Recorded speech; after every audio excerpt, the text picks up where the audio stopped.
Hello दोस्तों, मैं अजय शर्मा आप सभी साथियों का हमारी विद्यावीन एकेडमी के यूट्यूब चैनल पर स्वागत करता हूं। साथियों, मैं आपके सामने आज ऐसे विषयों को लेकर उपस्थित हूं जिसकी चर्चा हमारे प्रदेश में किसी गांव में बने छोटे से सरकारी दफ्तर से लेकर ऊंचे राजनीतिक गलियारों तक में हो रही है। दृढ़ निश्चय के साथ संघर्ष करते हुए हमारे प्रदेश के कर्मचारियों द्वारा ओपीएस की घोषणा के साथ ही लक्ष्य की प्राप्ति की गई है। लेकिन एक ऐसी जिज्ञासा प्राय हमारे मन में अभी भी बनी हुई है, यदि ओपीएस या एनपीएस में से किसी एक की चॉइस दी जाए तो कौन सी पेंशन स्कीम हमारे लिए लाभप्रद हो रहेगी। तो चलिए एनपीएस की अधिक जटिलताओं में ना जाते हुए एक विश्लेषण करते हुए हम उत्तर प्राप्त करेंगे। एनपीएस वर्सेस ओपीएस, एनपीएस या ओपीएस में से क्या है हमारे लिए सही फैसला, अगर सरकार के द्वारा चॉइस दी जाए कि दोनों में से किसी एक को सिलेक्ट करना है। दोस्तों, 19 साल के बाद ओल्ड पेंशन स्कीम बहाल हो चुकी है। मुख्यमंत्री सुखविंदर सिंह सुक्खू जी का ये लोहड़ी पर तोहफा दिया जा चुका है हिमाचल प्रदेश के 1.36 लाख कर्मचारियों को। ओपीएस बहाल करने के साथ ही हिमाचल चौथा राज्य बन चुका है, झारखंड, छत्तीसगढ़ और राजस्थान के बाद। 13,200 एनपीएस कर्मचारी ऑलरेडी हिमाचल में रिटायर हो चुके हैं। उनके लिए भी क्या प्रबंध किए जाएंगे, कैसे वो ओपीएस ले सकते हैं, इस वीडियो में उनके ऊपर डिटेल में हम ये डिस्कस करने वाले हैं। जिस तरह से हमारे एनपीएस के कर्मचारियों ने संघर्ष किया है, वो कितना ही प्रेरणादायक वो संघर्ष रहा है, जहाँ पर हमने ये सब चीज़ें सीखी हैं कि कैसे एक टॉपिक को लेकर कैसे सरकार से अपनी बात को अपने हक के प्रति कन्वर्ट करवाया जा सकता है एक डिसिप्लिन मैनर में। साथियों, जिस तरह से उन्होंने संघर्ष किया, 13 जनवरी को उन्होंने सिर्फ एक ही चीज़ फील करी होगी और वो करी होगी, हम जीत गए। जी हाँ दोस्तों, हमारे एनपीएस के कर्मचारी जीत चुके हैं, उनको ओपीएस मिल चुका है, लेकिन अभी भी वो वेट कर रहे हैं कि कब इसकी नोटिफिकेशन जारी की जाती है। लेकिन जैसा कि सुनने में आया है कि चॉइस दी जा सकती है एनपीएस वर्सेस ओपीएस, तो आपकी दुविधा को आज हम दूर करने का प्रयास करते हैं। तो चलिए उत्तर प्राप्त करते हैं, एनपीएस सही या ओपीएस सही। दोस्तों, हम बात करेंगे सिर्फ टायर 1 की। टायर 1 की बात हम इसलिए करेंगे क्योंकि हिमाचल प्रदेश में भी बहुत ही कम कर्मचारी होंगे जिन्होंने अभी अपना टायर 2 अकाउंट ओपन कर रहा होगा, जहाँ तक मेरा एक्सपीरियंस कहता है। फील्ड में हमने जितना भी डिस्कस करा है, वहाँ पर हमने अभी तक यही पता करा है कि टायर 2 अकाउंट अभी तक ओपन नहीं किए गए हैं हिमाचल प्रदेश के कर्मचारियों के द्वारा, काफ़ी कम ओपन करे गए हैं। ठीक है, जिसमें भी टायर 1 अकाउंट में बाय डिफ़ॉल्ट एसबीआई, एलआईसी और यूटीआई में आपका फ़ंड अभी तक मैनेज किया जा रहा है।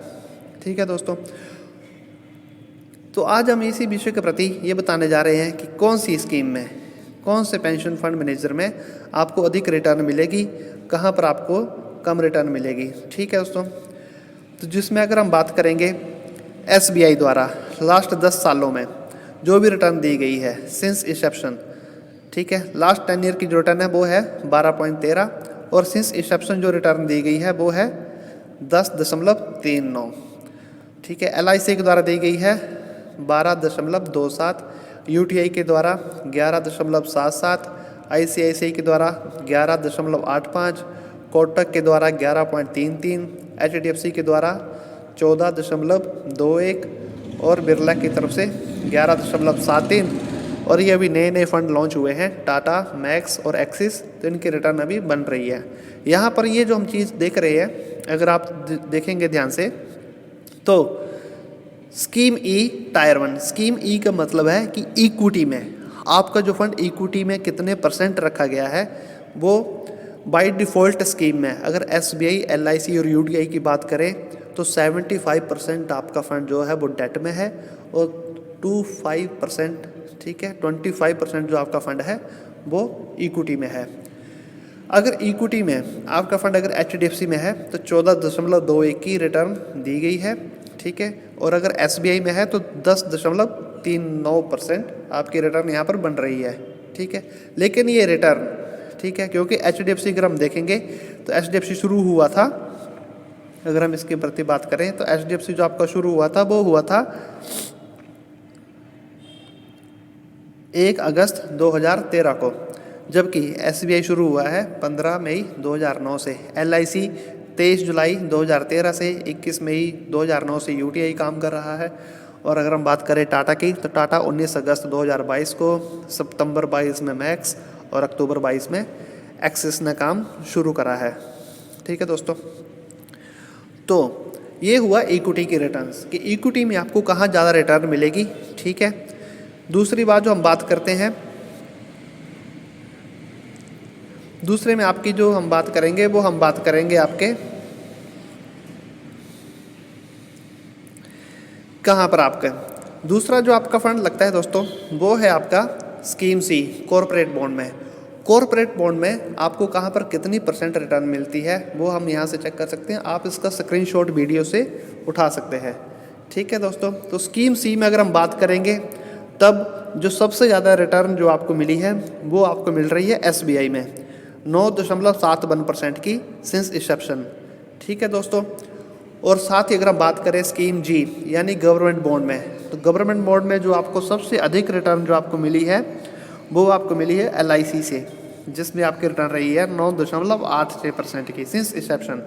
ठीक है दोस्तों, तो अगर हम बात करेंगे कि गारंटीड में स्कीम जी में जो सबसे अधिक रिटर्न आपको मिली है वो मिल रही है स्कीम जी से, स्कीम सी में आपको मिल रही है एसबीआई में, और स्कीम ई में आपको मिल रही है एचडीएफसी में। दोस्तों, ये आपके ऊपर डिपेंड करता है कि आप अपना फंड कहाँ पर मैनेज करते हैं, या ऑटोमेटिक पहले तो आपका फंड मैनेज हो ही रहा है। ठीक है, आप अपना फंड कितनी बार चेंज कर सकते हैं, कहाँ पर आप अपना फंड सेट कर सकते हैं, एक्टिव चॉइस या ऑटो चॉइस क्या होती है, या टायर 2 अकाउंट क्या होता है, इसके बारे में हम डिस्कस करेंगे अगली वीडियो में। अभी हम सिर्फ अधिक जटिलताओं में नहीं जा रहे हैं, सिर्फ यही कैलकुलेशन करेंगे कि एनपीएस आपके लिए सही रहेगा या ओपीएस। दोस्तों, अब बारी है एक विश्लेषण करने की, जिसका इंतज़ार हम हिमाचल प्रदेश के एम्प्लॉइज़ कब से कर रहे हैं कि क्या है सही हम उन लोगों के लिए। दोस्तों, ये है एनपीएस का कैलकुलेटर, जिसमें हम डिस्कस कर रहे हैं कि अगर उम्र 30 साल होगी किसी व्यक्ति की, या उसकी जॉब अभी 30 साल हो रहा है, क्योंकि यहाँ पर रिटायरमेंट एज 58 नहीं की जा रही थी, 60 तक ही आ रहा था, तो यहाँ पर जो रिटायरमेंट एज रहेगी वो 60 रहेगी। ठीक है, अगर किसी की एज 30 साल है, उसका करंट एनपीएस बैलेंस 0 है, और हम 26,000 बेसिक प्लस डीए मिला करके उसके ऊपर कैलकुलेट कर रहे हैं, जिसका मंथली कंट्रीब्यूशन जो 10% है, 10% कंट्रीब्यूशन उसका जाएगा 2,600 रुपये, और 14% जो कंट्रीब्यूशन हो रहेगा वो रहेगा 3,640 रुपये। दोस्तों, अभी उनकी सर्विस 30 साल और है, 30 साल में उनकी सर्विस में बढ़ोतरी होगी, उनके डीए बढ़ेंगे, उनकी बेसिस बढ़ेंगी, उनकी सैलरीज बढ़ेंगी, तो ऑब्वियसली बात है कि उनका हर मंथ या हर साल उनका एनपीएस का कंट्रीब्यूशन भी बढ़ेगा। जब जब उनकी बेसिक्स बढ़ेंगी, हम बहुत अधिक ना जाते हुए, बहुत अधिक फंड ना लेते हुए, सिर्फ साल का 100 रुपया उनके एनपीएस की कंट्रीब्यूशन में ऐड कर रहे हैं। ठीक है, और जो रिटर्न एक्सपेक्टेड रिटर्न जो हमने अपने मन से कैलकुलेट करी है वो है 10%, क्योंकि ये पैसा इक्विटी में है, डेट में है, बैलेंस फंड में है, वो आपने रखा होगा। ठीक है, वो आपको पता है कि हमारा फंड कहाँ कितना मैनेज हो रहा है। ये नहीं पता है तो उसके बारे में हम आपको बता सकते हैं कि बाय डिफ़ॉल्ट स्कीम में कितना फंड आपका मैनेज किया जा रहा है, कितना % इक्विटी में है और कितना % आपका डेट में है। तो अगर हम 10% की रिटर्न पर अगर हम कैलकुलेट करेंगे, तो रिटायरमेंट पर जो आपका फंड बन रहा है वो बन रहा है दोस्तों 1,63,87,186 रुपये 99 पैसे। ठीक है, जिसमें से 60% आपको मिलेगा दोस्तों मैक्सिमम, और 40% की आपको पेंशन लगेगी।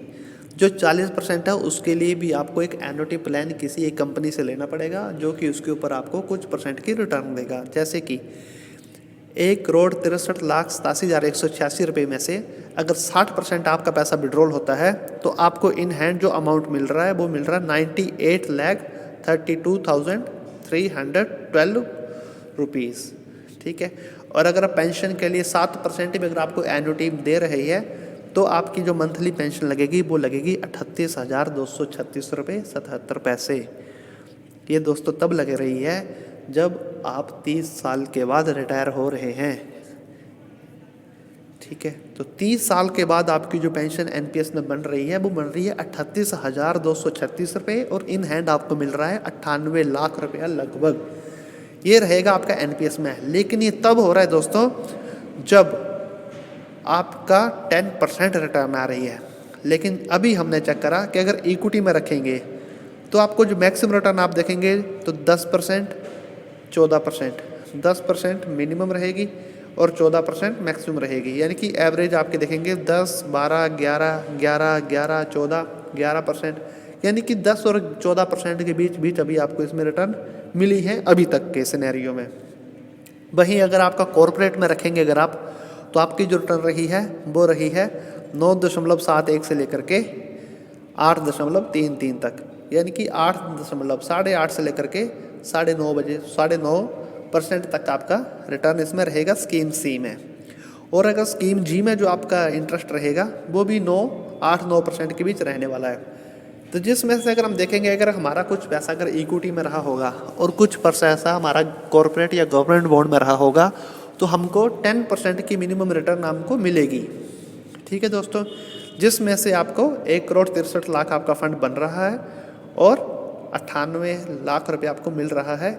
इसमें भी आपकी कंट्रीब्यूशन में चेंजेस हो सकते हैं। ये सिर्फ एक कैलकुलेशन है जो कि बनाई गई है। आपका ईयरली कंट्रीब्यूशन जरूरी नहीं कि 100 रुपया भी हो। अगर आपका ईयरली कंट्रीब्यूशन बढ़ता है तो आपका फंड वैल्यू भी बढ़ेगी। अगर रिटर्न बढ़ती है 10% से ज़्यादा तो बढ़ेगी। ठीक है दोस्तों, लेकिन ये एक एवरेज है कि इतना आपको मिलेगा ही मिलेगा अगर आपकी सर्विस 30 साल रही तो। दोस्तों सेम सिनेरियो अब हम ओपीएस में कैलकुलेट करते हैं। अगर कोई व्यक्ति 6,000 रुपया मंथली कंट्रीब्यूट कर रहा है ओपीएस में, ठीक है दोस्तों, ओपीएस में अगर 6,000 रुपया मंथली कंट्रीब्यूट कर रहा है और उसका भी एनपीएस की कंपैरिजन में जैसे हम 100 रुपया वहाँ बढ़ा रहे थे हर साल, यहाँ भी 100 रुपया इनका हर साल बढ़ रहा है एनपीएस की कंट्रीब्यूशन। और 30 साल के रिटर्न में अगर हम हिमाचल के जीपीएफ की रिटर्न देखें तो 7.10 इनकी रिटर्न चली है। तो 30 साल में इनका जो टोटल इनका मेचोरिटी अमाउंट बनेगा वो बनेगा 83,52,607 रुपये, जबकि एनपीएस में ये अमाउंट था 98,32,000। लेकिन दोस्तों जरूरी नहीं है कि आप साल का 100 रुपया बढ़ाएं, यहाँ पर आपकी मर्जी है। यहाँ पर आप 25,000 रुपया भी साल का मंथ का कंट्रीब्यूट कर सकते हैं, 30,000 भी कर सकते हैं और अपना फंड इसमें से बढ़ा सकते हैं अपनी रिटायरमेंट के लिए। लेकिन जो आपकी पेंशन रहेगी वो रहेगी लास्ट बेसिक की हम सभी जैसे कि जानते हैं कि लास्ट बेसिक की प्लस डीए की 50%। ठीक है साथियों, लेकिन अगर आपको हिमाचल प्रदेश सरकार अगर डीए नहीं देती है तब मेरा अपना ये अनुमान है, मेरे इंडिविजुअल विचार है कि एनपीएस या ओपीएस में से कोई ज़्यादा अंतर आने वाला नहीं है। अगर आपको डीए नहीं मिलता है तो तब आपका लगभग सेम सिनेरियो रहेगा। लेकिन अगर डीए मिलता है तो ये सभी को दिख रहा है कि ओपीएस एक बेटर स्कीम हम सभी लोगों के लिए होगी।